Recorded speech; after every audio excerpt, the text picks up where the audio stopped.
Welcome to the Soft Issues Podcast, brought to you by the Soft Issues Podcast. This week, Matt and I sit down to discuss starting school, packed lunches, kangaroos, and the buyer's market, how to get a banging deal on a new bike.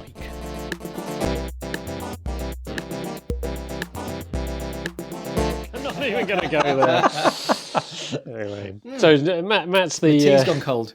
Oh, Matt's the regulator. Matt's the time master. Time master, producer / blah blah blah. What's the format then? Well, I'm quite excited because there were some different biscuits on offer in Cerno's. So we've got Jammy Dodgers today, throwing it back to the 90s, back to the school days. You knew it was going to be a good week if you had a couple of those in your pack-up box. Pack-up box? Yeah. Is that what you called it? We just called it a packed lunch. Yeah, you take pack-up, don't you? Pack-up. Pack-up. Did you have a Transformers one? Or Various different lunch boxes. I had a He-Man. I had a He-Man one. You're showing your age now. I know. So yeah, like pack-up boxes for years. I think literally went from starting school. What age do you start school? 5? Something like that. I've got no idea. Well, you're a parent, you know. I don't remember. It's 5, isn't it? Yeah, 5, 4, 5. I swear I was in school at 3 and somebody wanted to offload me. Either that or you were ahead. I did get held back twice at school. Did you? Which it indicates to me that my parents put me in way too early and lied about my age because they wanted to get me out of the house. One way of looking at it. Probably. Don't know. You have to have a look at your test results. That'll validate it. I was like the smartest kid in school, not because I was smart, just because I was in a bad school in a city London school. It was like the bar was not set very high. True. I mean, you can go to preschool, so you have a class for like preschool or nursery, but if you're in that school, then it's called preschool, and then you go into reception, which is like 4, and then year 1 is like 5 now. Right. My primary school was backwards. We started in like class 6, and it went 6, 5, 4, 3, 2, 1, and 1 was when you were like, just about to turn 11. I was like, Doesn't really matter though. Basically, we all got put into an institution, and our parents got leave. That's basically what school is. The older you get, the more you realise what school was really about. It was nothing. It was nothing to do with learning. No, it's preparing you for unpaid overtime. That's more about That's what homework is. Getting you out of the house. No, it's preparing you for the capitalist conveyor belt that you're turning about to you embark on. Turning you into a drone. Yeah, basically. But it's just allowing, like, okay, so it's like me. I'm a working parent. My wife is a working parent. We both work. So who does the childcare? It's essentially like childcare so that we can contribute to society. The economy. All I remember about school was pack up, and from the age of 5 to 16, every day I was sent to school with a raw carrot as part of my pack up. Were you a donkey when you were a kid? Well, apparently it makes you see in the dark, doesn't it? Absolute lies. 'Cause Didn't I'm work. basically blind. I'm not that blind, but yeah. So pack up. But you knew it was going to be a good week if you had Jammy Dodgers. Instead of a carrot, or No, as well as carrot. Yeah. Did you eat your carrot on the way to school?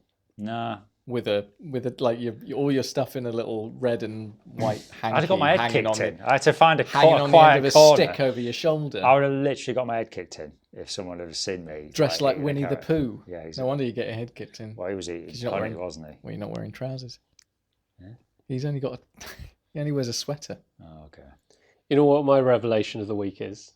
What's that? Reindeer eat moss. Did they? Yeah, not carrots. There's this Santa thing about leaving carrots out for the reindeer. No, they eat moss. Moss is incredibly hard to hang from a fishing rod. I've eaten reindeer. Have you? It's pretty nice. Does it taste like moss? So the first year, 2019, we went to do the 70.3 in Finland. The first year it happened. Yeah. And at the end, when you're all like, battered and hanging and hating life and questioning your life choices, they give you this amazing reindeer stew. Wow. It were banging. Sounds pretty Although good. to be fair, a eating reindeer or some kind of exotic meat in a stew isn't the same as it, turning up at the table with an apple in its mouth. No, that's true. Because I mean, they said it was rare deer. It could be anything. It's Iron Man. They might have span us a yarn there. Even kangaroo. Yeah. Have you had kangaroo? I haven't actually. In Australia, you used to get like kangaroo you'd get in the supermarket off the shelf. Yeah. But normally you'd feed it to your animals, like cats and dogs love it.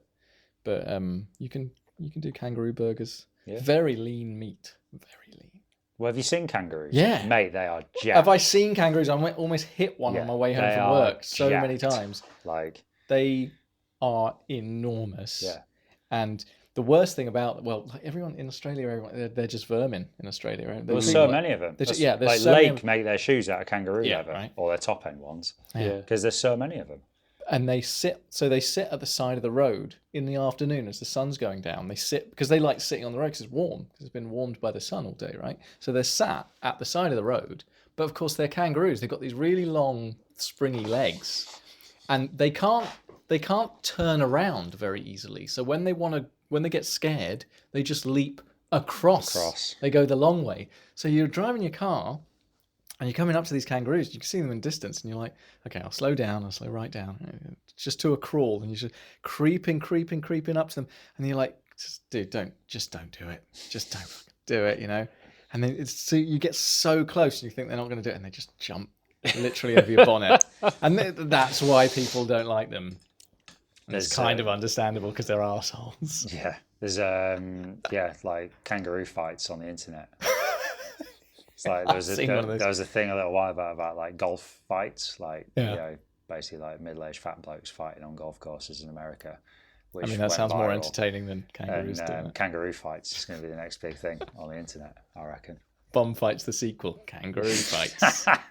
Yeah, for sure. Is that as good as cyclist fights?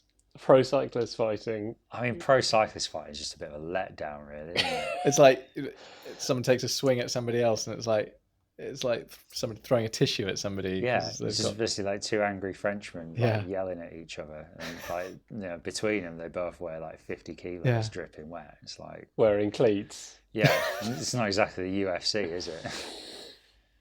But Jammy Dodgers to kangaroo fights. There we go. Yeah.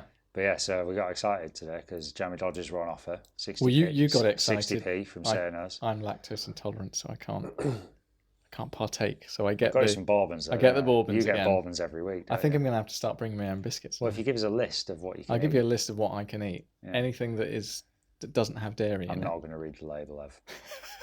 I'm not. Just tell me what to buy and I'll buy it. I'm not going to read it. You got to go to the free from section. The fun free section. Yeah. Quinoa biscuits. We'll do that. As long as they got sugar in them. Mate, honestly, lactose intolerance wasn't a thing. I know. Not where I grew up. It wasn't a thing when I grew up either. I just like suddenly, all of a sudden, you're like, I can't eat this. So it's giving me the bodies change, right? Yeah, but not like that. Don't react to milk like that. I really like cream. Yeah. Right. Luckily, goat yogurt is the answer to everything. Goat butter. Goat cheese. Yogurt, goat cheese, yes, obviously. Although discovering that there are a lot of cheeses, a lot of cow's dairy in the form of cheese that lactose intolerant people can eat quite happily. Pizza cheese costs twice as much. Though, no. So mozzarella, fine. Yeah. Pecorino, any of the hard cheeses, anything you have to grate, usually fine. Cheddar. No, not cheddar. Not cheddar. Grate cheddar. You can grate cheddar, but it's not. It's not the same. You don't grate cheddar. Don't grate cheddar. Cheddar's soft. There are certain instances where one might grate cheddar. In like what? I don't know, if you like doing like a cheesy pasta, like having a hard time. Thing, you just fancy, you'd be getting bored of slices, so you fancy, I'll mix it up a bit. Like the Dairy slices. Dairy triangles. Oh, yeah. Was that in your pack box, pack lunch? Dairy triangle. Did you not have dairy? Were you not posh enough for a dairy triangle? None of the shiny stuff. They were well expensive, mate. Well expensive. It is, to be fair, does cost quite a lot of money to get things up north. It's pretty bougie if you got Dairy in your lunchbox. Plus, you're driving uphill the whole way. It's more fuel. Exactly. What about Baby Bell? No, Ooh, Baby Bell. no. Because basically it's just, you just cut a slab of cheese off the big chod that's in the fridge and you've got a Baby Bell just without the wrapper. You have to shape it. Yeah, just mould it. Shape it into a... But yeah, no, Jammy Dodgers definitely found their way in. Every once in a while, it was going to be a good week. So yeah, throwing it back to the 90s with some biscuit choices. Should we talk about How long have we done on that? Too long. what's the jammy dodger of Bike Fit this week? Jammy Dodger of bike. Well, I've been away, haven't I? So I haven't seen very much this week. Where have you been? Not to Valencia to not run the marathon. Ah, Yeah, so the plan was to go run Valencia Marathon, but I did myself a mischief, tore my plantar fascia about a couple of months ago. So, but the flights anyway. So, we'll go make a weekend of it, and decided not to. Oh. So I went to a different part of Spain to wander around some Roman ruins, which were very interesting. Went to Tarragona. Tarragona. It's probably not how you say it. Is that where Tarragon comes from? No, but his brother Aragon. Genuinely. No, so, but it was right good. There's like a Roman amphitheatre that they've redone that you can go in, and there's loads of like Roman remains of a circus where they race chariots and that kind of circus, not like a circus with dancing bears. No.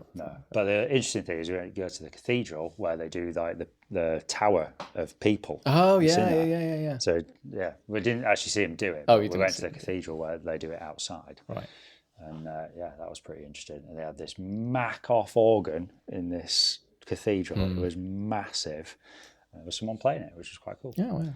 So yeah, So at least you had a good time. Well, I had to get moved. My partner moved me on once I started pointing out all the wrong notes that they were playing. So she's like, can't take you anywhere. So but it was good. Yeah, Nice. So not the trip I planned, but yeah, I have no bike fitting anecdotes from the past week for that reason. Tell you who is the jammy dodger of Bike Fit this week. It's that lad who came in with the Blue Canyon. Second-hand Canyon. Oh, yeah. Steerer, cut, slammed, Flush. integrated. The only way to I was own a here for canyon. that. Yeah. I was here for that. Was that like a second-hand Ultimate with like first edition E-Tap? First edition E-Tap. Yeah. Completely integrated bar and stem, one piece. Everything slammed. Lad getting back into cycling after a bit of time off. Saw a great deal on the internet. Thought he'd go for it, and then decided to come in for a Bike Fit. And all the alarm bells were going off. Red flags everywhere. Red flags everywhere. But although he had his seat height about 50 mil too high, 57, 57. if I recall. I measured it All right. with my own 4 eyes. Ooh. That's Chris Froome territory there. 57 You're 6 mil centimetres. too tall. Significant. Yeah. The bike actually fit him pretty well, and That's he got what you- away with it. That's what you call getting away with it. Yeah. Got away with it. So yeah, Jammy Dodger of the week goes to that Yeah. lad. You did not waste £2,000. $2,000 for a second-hand Canyon. It's a buyer's market, mate. Bloody hell. It's a buyer's market these days. I think that is a very apt segue into... That was entirely intentional. Entirely intentional. The keeper of the clock. Yeah. So our message this week, very clear message, is that it is absolutely a buyer's market out there at the moment. So anyone looking for a banging deal on a bike, you're probably going to find it now. But wait, tell us, what constitutes a banging deal? Well, I can tell you what it's not. It's only a good deal if the bike fits you or has the ability to fit you.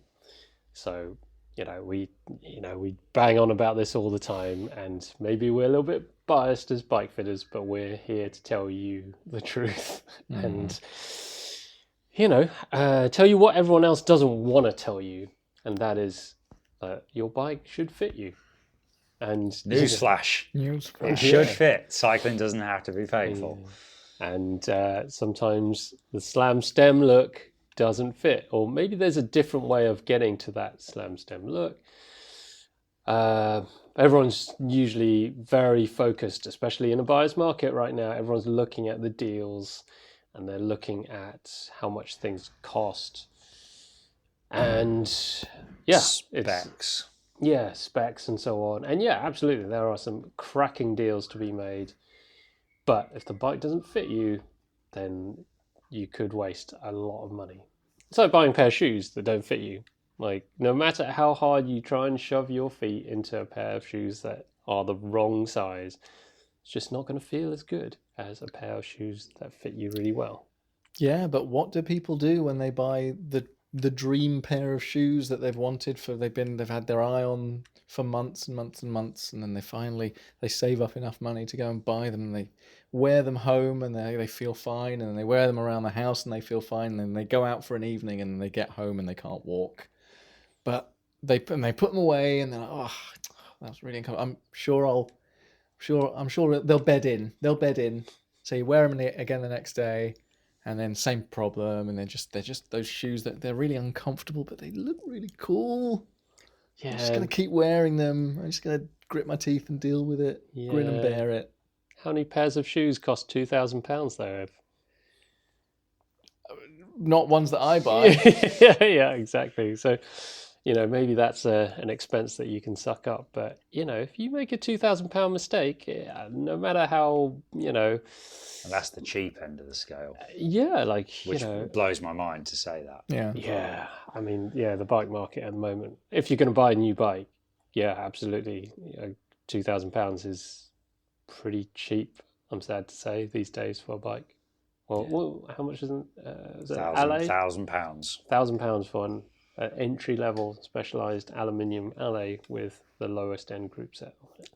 Like, that's, pretty crazy. But that's the world we live in. But yeah, you could save yourself like money, time, effort, frustration, pain, injury, if you understand what you need before you buy it. So, yeah, shameless plug. Come get Bike Fit. Yeah. Beforehand. Before you buy. Clues in the name. Oh, before folks. you buy, yeah. Clues in the name. Do you want a bike that fits you, or do you want somebody to tell you that you've made a mistake?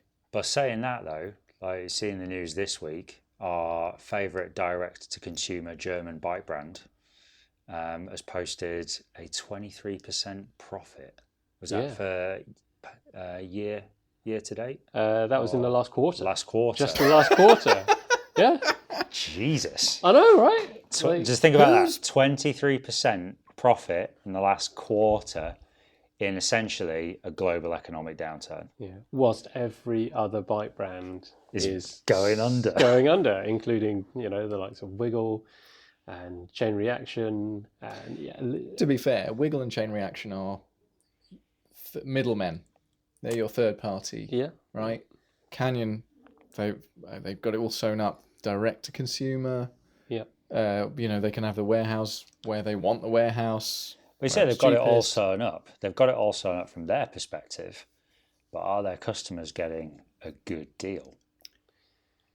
Well, okay, I'm going to put myself out there and say that the vast majority of people who buy Canyon bikes will be incentivized to buy Canyon bikes because of the price at which they see the Canyon bikes at, which is usually cheaper than anyone else in the market at that level of spec or quality or whatever. Yeah, that's true. And spec is the word. Spec. I mean, like quality they is make, definitely not the word. they do make good bikes. Right. Yeah. They make good bikes, and they make it extremely easy to buy that bike.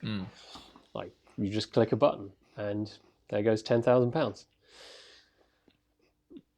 However, just think about that for a second. Wow. Yeah. But there's always a but, isn't there? I think that ease of buying, you still have to be a little bit careful, or you have to buy with a little bit of care, when it comes to spending your money on a good bike. And This is where you guys come in. Yeah, what constitutes a good bike? well, That's a loaded question. Interjection. Denied. We all everyone in the bike industry is constantly, we're looking at the websites, we're looking at the prices, and I've heard more gasps in the last year from bike mechanics or bike fitters or anyone in the industry than I've heard in my entire life, because every time somebody looks at the price, they go, "What? Seriously? Like, how are you justifying? Like, that's like, this is crazy." But for you guys, you are bike fitters. Is a more premium price point actually an encouragement to people to make a more informed decision and therefore go out looking for experts to give you that information to, put your mind at ease that I think there's more riding on that decision now than there ever was. Because, exactly. Was it 2015, the glory days? You could wander into a shop, buy a Cervelo or insert a bike brand here, spec with 105, decent componentry, banging frame, banging good deal for less than 2k. Yeah. And you'd still not really know if it was going to fit you, but like you say, 2k is a lot easier to swallow than 6, 7, 8, 10k. So there's a lot more riding on the decision, I think, before you kind of hit the button. But it's getting easier. You don't have to go. You can't go into a bike shop anymore because they basically don't exist. Yeah. So it's getting easier and easier to spend more and more money. And I think, having that knowledge and that clarity that yes, this is a good buying decision is even more important than perhaps it ever was. Not that it wasn't important before, but from a purely financial perspective, things are getting more and more expensive. Everything's getting more expensive. If you're gonna spend good money on a bike, you want to know that it fits you. Well, maybe the whole, in the next few years, bike fitting is going to go from this fairly obscure, quite niche thing that you normally only think of if if you've gotten injured or something or whatever, or you're racing at the very highest level, or you're doing something very, very physical, and you want to make sure that you're going to, be able to prevent any injury and stuff like that, to something that this has got to be part of the package. Yeah, but the issue then is from a big mass, mass kind of quantity bike brand, is that you're then putting an obstacle in the way for people buying your product. Absolutely. Yeah. And they're never gonna. That's no matter how much better you can make their product by getting that person comfortable and efficient on that bike, you are an extra step in that process. And therefore, you are giving the customer more time and more information to back out of that decision. So the easier you can make it, just to click, and then it's gone. It's a week later, a bike turns up. Before you even blink, it's happened. I think it comes down to the fundamentals of buying decisions. Bike fit is a clear barrier because it's a practical application. But people do not buy things because they're practical. They buy things based on emotion, and it may be subconscious. And in fact, most of our decisions that we make buying wise are all subconscious. That is part of marketing. Is why marketing kind of exists and is so powerful.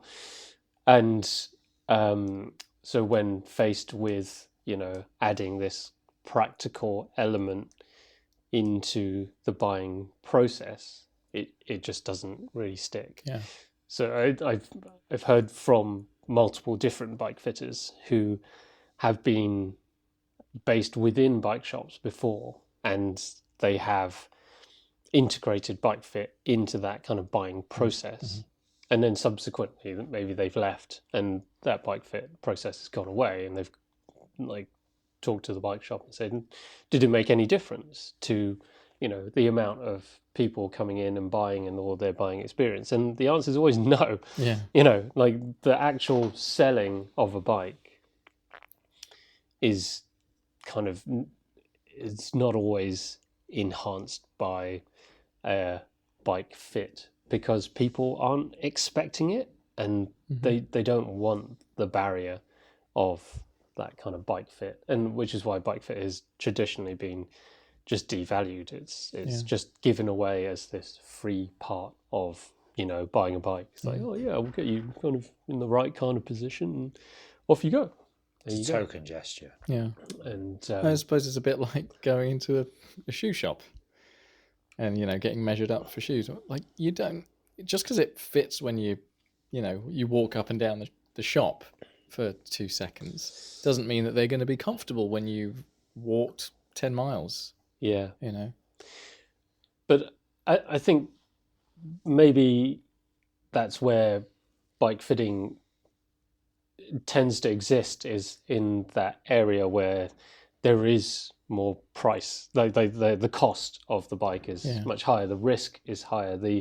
If you went to buy a bespoke suit, you would want to get measured because you're about to spend a lot of money on something that's very personal to you, and so you would want to make sure it fits. But you can very easily spend a lot of money on a high-end bike without having really any idea whether or not it actually is going to fit you and get you to where you want to be in terms of your riding goals at all. There's also a bit of a difference is that the guy measuring you up for the suit is the same guy selling you the suit. Yeah, that's true. But the level of impartiality is sometimes varied. Do people want impartial? I don't know if they do. They've already made their decision. Like, by the time somebody's gone on to the website, the manufacturer's website, they're looking through, they're coveting all these shiny bikes. They're looking at the prices. They've already got an idea of the ballpark of what they're going to spend, and they're looking at the different options. They're already there. They're not going to they're not going to Toys R Us of bikes where every brand under the sun is available. But I think this is like it's like going to see a physiotherapist or a physical therapist. It's like you've got to find someone who speaks your language, and not like if you just want to be told what you want to hear, go and find someone who's going to tell you what you want to hear, and you can pay them for the pleasure. If you want to really know what's going on, you might not like it, but you'll be able to make a much better informed decision if you go to someone with a greater degree of impartiality.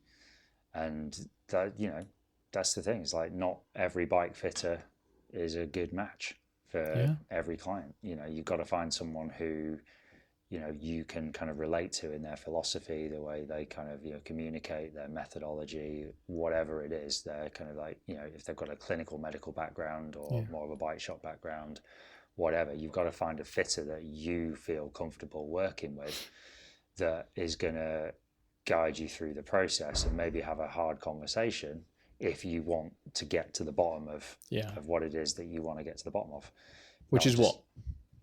I want to be fast. Well, it'd be faster, don't you? I want to be fast. I want to be faster, save more watts, be well aero. I want to raise my FTP.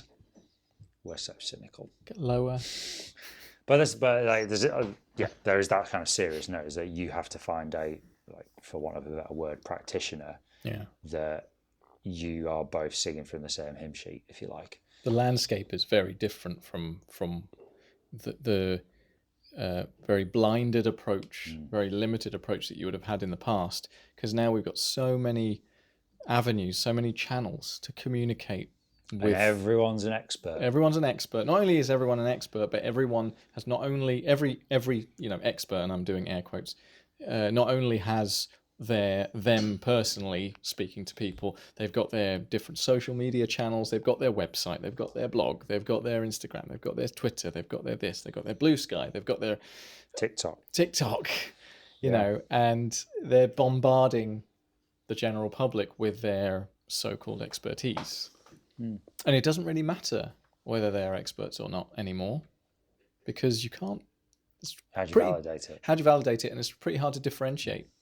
So that means that maybe the industry becomes a little bit more cooperative. Well, at least that's the hope, that in the future that the real experts are going to recommend each other and going to I help. hate this term, expert. Experts. I freaking hate. Have you that had term. enough of experts?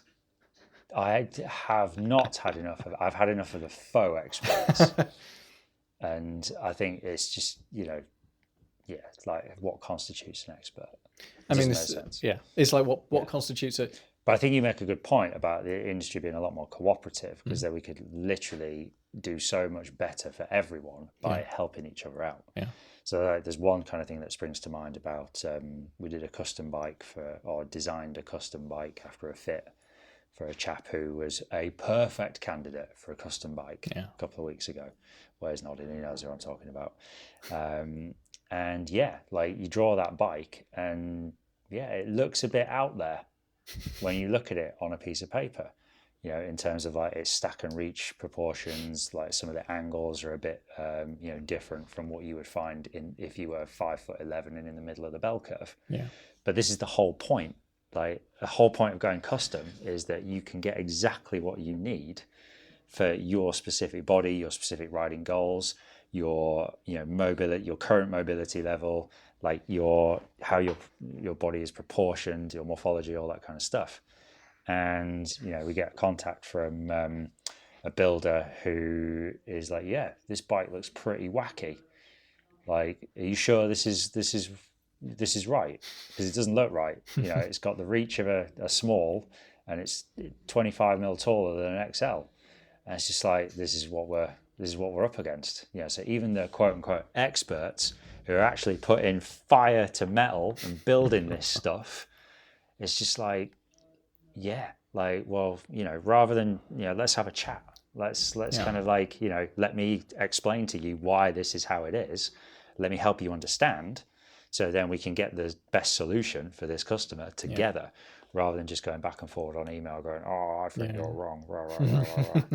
So, I think the industry as a whole needs to do better.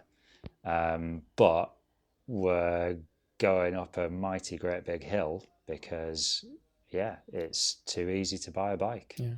As our, direct-to-consumer favourite German distributors, bike brand, have proved with their last quarter results. I don't know. It begs the question: like, does everybody need a bike fit? And I would say no. Yeah. To be honest, not everyone needs a bike fit, but I think everyone needs to have a level of understanding about how the human body works on a bicycle. Yeah, I think that the thing that gripes me the most is like, I totally agree. I don't think everybody needs a bike fit, especially if you're just starting off, getting into the sport. You do need someone to get you close to where you should be. And, traditionally that would be a bike shop, someone who's seen a few different riders on like kind of bikes. And or your local bike club. Yeah, and they can get you kind of in the right kind of ballpark. Your local bike club is a minefield. A minefield of opinion. Minefield of opinion. But Pseudo-experts. generally, there's some pseudo experts who've got it wrong enough of the time to kind of be in the right ballpark. Yeah. Do you think I think I would maybe slightly disagree as to, I think that everybody, and I mean everybody, can definitely benefit from a bike fit, because sometimes, and not necessarily an extensive one, sometimes it's just good to know that you're doing the right thing. I disagree. I agree in like how you said it. So everyone can benefit from a bike fit. Should everyone have a bike fit beforehand? Well, not necessarily. But should is it's a loaded word, and there is a balance to be found between the ease of selling product, but also getting the best use out of that product. So let me phrase it another way. Should everybody at least have the benefit of having access to genuine experts when they're buying a bike, to genuine informative knowledge? Yeah, in the utopian world, but we live in the free market, so sell. it's not going to happen, is it? but I'll bite. I'll Go on. I'll bite. So what you said is everyone should. I think everyone would benefit from a bike fit. Yes and no. Everyone would benefit from a bike fit, but you have to be open enough and receptive to maybe hearing what you don't want to hear. And I don't think everyone's ready for that. It's like the You can't handle the truth. yeah, but it's like the old master and the teacup. You heard this proverb? Yeah. Yeah, it says, I've heard a few proverbs in my time. I bet you have. Been around a while. But that's it. It's like if you go in with a full teacup and you keep filling the teacup, it's going to overflow. You're not going to be able to get more tea in the cup. If you go in with an empty cup, you're going to get tea. Tea's going to stay in the cup, isn't it? It's just like knowledge. You have to kind of like appreciate that there may be some holes in your knowledge, and that you might not want to hear what you need to hear. Does that kind of it makes sense in my head? It's a kind the analogy. Yeah. I understand the analogy. Yeah. Right. There's useful information going into that cup, but it's just overflowing. Exactly, it's overflowing. So you've got to be ready to, unless you've got a saucer. Yeah, or to some sort of collect catching that bucket some kind of mechanism bucket or basin of some. But I think put it in kind of like clearer terms, you've got to be kind of ready and willing to potentially accept things that you A, might not want to hear, and B, try stuff that might not feel great initially and allow your body to adapt to a process. And there's this other thing regarding bike fitting as well, that people think it's a silver bullet. Like, there's Harry Potter sat here in his room with his wand, goes Shazam, and fixes all your pain. No, like the more you're invested in the process, the more you're going to get out of a bike fit. So I would agree that yes, like the vast majority of people can benefit from a bike fit, but you've got to be ready and willing to kind of like embark on that journey, because can't do it for you. Yeah. You know what I mean? This problem though exists across all sports, right? Yeah. It's like running. Yeah. Like how many people who take up running know that you have to learn running technique? There is technique. Everyone just thinks that you can just go Hold out on. and run. There's technique. This is an entirely different podcast, isn't it? Yeah, like running is. I didn't know anything about this. Running is a skill. It's a skill It's that you need to movement. practice. You just chase the bus. Isn't that all you do? But I think the feedback in running is way more immediate. Oh, absolutely. Like, Yeah. you can get away with so much more on a bike. On than you that can note, with if running. anyone wants to buy a pair of 42 Nike Pegasus, Mate, they're good for the Sell bin. them, Pegasus is mate. the worst shoe that's ever been made. I've gone back to my 20 quid probably fake Nike from Sports Direct. Absolutely, they're way better. Yeah. It's like because they're flatter. There's no Well, drop. this is the thing. Well, It's like, virtually no drop. I mean, we can talk about geometry and running shoes in a different, like, I've been doing a lot of reading about this. Yeah. Probably know more about running shoes than I do about bikes, to be honest. But probably shouldn't say that on the podcast. I only know that much. All I know is that there's the equivalent to a stack, right, in a running shoe, like the drop from the heel to the toe box. But the point is that it's the like- feedback is far more immediate Yeah, when you're running, because it 'Cause you can't hurts walk the a next lot day. more, a lot quicker. Whereas a bike, you can get away with so much more before you have to, actually do anything about it. Yeah, but this is why bike fitting is so important, because everyone who comes in with issues on the bike generally has been riding for a number of years in a poor position because they've been able to get away with it. The bike allows you to get away with It's it. chronic. And so you just build up this level of dysfunction over years and years and years. And it's not until you get to this crisis point, then, when the pain is great enough, then people come and see you. And it's part of that problem is, the realization or not realizing that what the bike does to you. And that that's why bike fitting is important, so on. So I think it's just it's really a knowledge issue that we face, and I hope that Ev's predictions do come true, in that bike fitting becomes elevated in how receptive people are to it, but also just the knowledge and general, pervasiveness of it. Like, more people should know about bike fit and what bike fit does to you. Interestingly, I got a text message about someone who's trying to convince their friend to come for a bike fit, but their main kind of issue is that they don't believe that it's going to work. They think that, what happens if the bike fit makes things even worse? And so, there's like a real, I don't know, the bike fit is still seen as a dark art. A bit woo-woo, isn't it? A bit woo-woo. I mean, that's maybe a good thing, though, in the sense that if everybody, because the more information there is out there about it, the more you get the armchair enthusiasts, deciding that they just they veer in a certain direction. They read something and they go like, oh, that's how it is, not realizing that people who do it for a living, you see so many different bodies, you see so many different people, you see so many different fits. It's not just you can't just wave a magic It's wand. like framing it, isn't it? Will it work? Well, if you go to the physio, are the exercises that they give you going to work? Yeah, if you do them. If you do them, yeah, exactly. Right. If you do the work, input will give you a very good probability of achieving output. Yeah.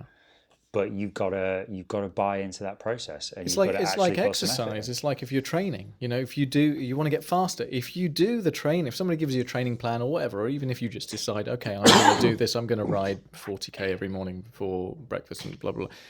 If you do it, you'll will get better. fitter. You'll get stronger. You'll get fitter. If you don't do it, if you're lazy, The you number won't. one predictor of improvement in say endurance sports or any sport really is, especially endurance sports, is compliance. Consistency over time is the number one predictor of improvement. The more compliant you are, and I'm using that term intentionally, the more compliant you are and the more you adhere to the training over a longer period of time, the better you will get. And it's exactly the same with the bike fit process. And it is a process. It is not a one-off event, it is a process. The more you buy into it, the more you start to understand it, the more you listen to your body, the more you understand kind of what your body responds well to and spot trends over time, the better your bike riding experience will be. And, we don't have all the answers straight away. We would be fools if we said we did. But we can show you different ways of doing things, and we're always there as a soundboard to kind of, bounce ideas around.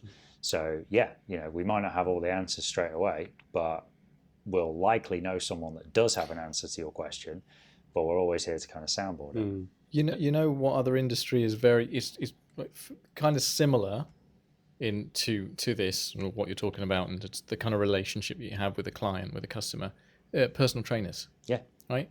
Of course, there's a reputation, like they're going to cheat on you with your spouse, but there's the reputation. Bad experience, mate. Not yet. There's the reputation that, they were really hard on me. They were really they phoned me up at 4 a.m. They got me out of bed. They made me go for a run. You did it. Maybe like the bike fitting, the realm of bike fitting needs to go more down that route. It needs to be a bit more bossy.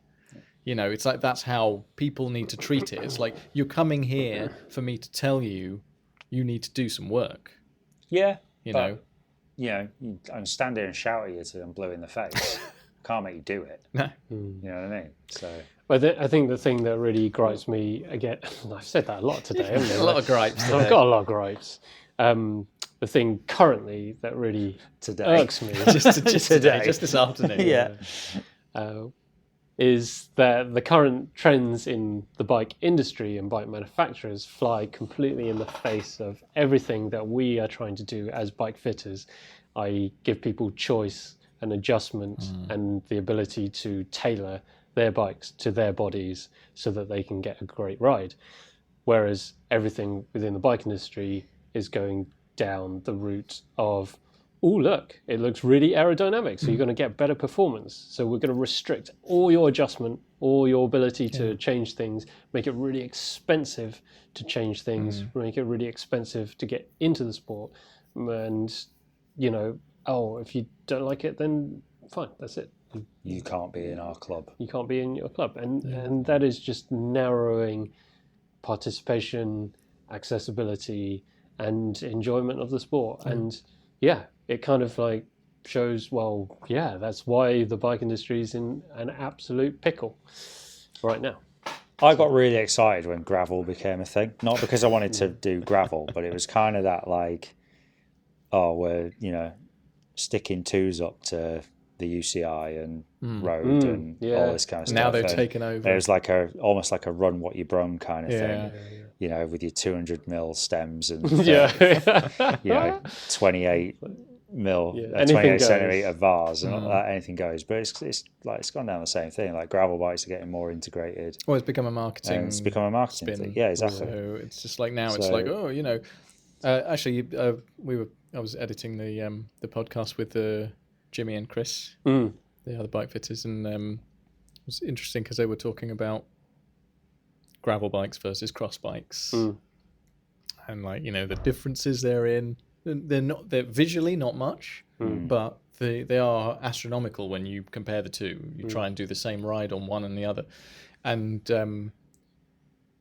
gravel bikes are just they're trying to push into an extreme level of.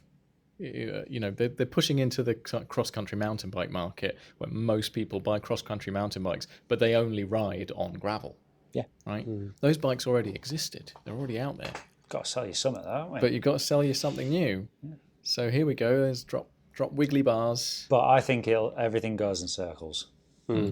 And I think we will come back at some point. To cross? Not for me. But I think we'll come back to some point where tubes are round. Yeah. They're metal, they're put together by people, and things are adjustable. I think we will get to that at some point. Like the only consistent thing so far in the bike industry is metal round tubed bikes. It's always been like kind of custom builders and people building metal bikes. But I think we've reached like almost, I hope anyway, like escape velocity with the plastic nonsense.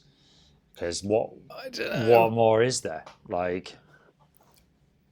Well, it's cheaper when you do it at scale, right? Is it though? Yeah. Bikes are £10,000, mate. Yeah, but they're not. That's not how much they cost to make. No, I know, but that's how much they're selling them for. Yeah, because they can get away with it. Yeah, where's that kind of saving get passed on? Yeah, exactly. It doesn't, because it's a free market. Yeah, you can set your price. You just have to convince people that what you're doing is better than the next guy, which is a marketer's wet dream.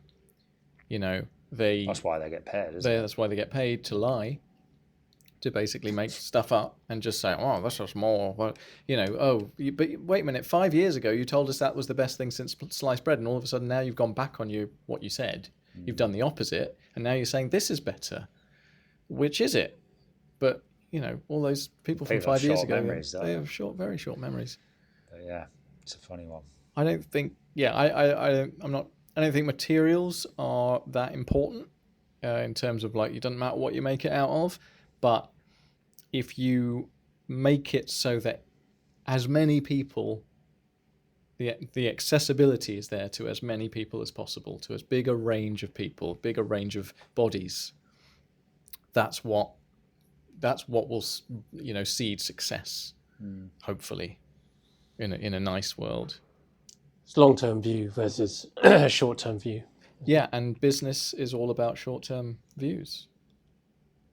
That's short-term survivability, long-term. They don't really care what's happening in 10 years because they're only going to be in this job for the next 6 months. Then they're going to move on to something else. Maybe it won't even be bikes. So beware the marketer. Just you wait till 3D printed whole titanium bikes come out. Well, it's here, isn't it? Can't wait. It's almost here. Well, that means we can sell bikes. We just need to take people's money and then press a button. Print it out for them. Get it sent over in the post. In a padded envelope, an enormous padded envelope. Possum Pat would be right happy with that, wouldn't he? I've got a black and white cat. Enough about butts. Let's end it there. Give up the day job, mate. Go work for the post office. Yeah. Thinking about it. Anyway, Get a free Yeah. I car. think that's about it, isn't it? yeah. Yeah. So what we call it? We've got biscuits. I'm going to have another bourbon. Bourbon. Bourbon. Well, it's I'll do spelt bourbon. Sounds like you've had some bourbon in I your know. tea. I reckon these dipped in bourbon would actually be Yeah. nicer than this Rooibos that's gone cold. It's like an American tiramisu. Should we try and be a bit more positive next time? Yeah, we'll Maybe. try. We'll try. We'll try. Might not work. We talk about running shoes. The Smiley episode. Do that. It's No. not an episode. All right. Well, wasn't that interesting? I mean, wasn't that interesting? You can join the discussion on Instagram at SoftIssuesPod. Thank you very much for listening. We'll see you next time. Take care. Bye-bye.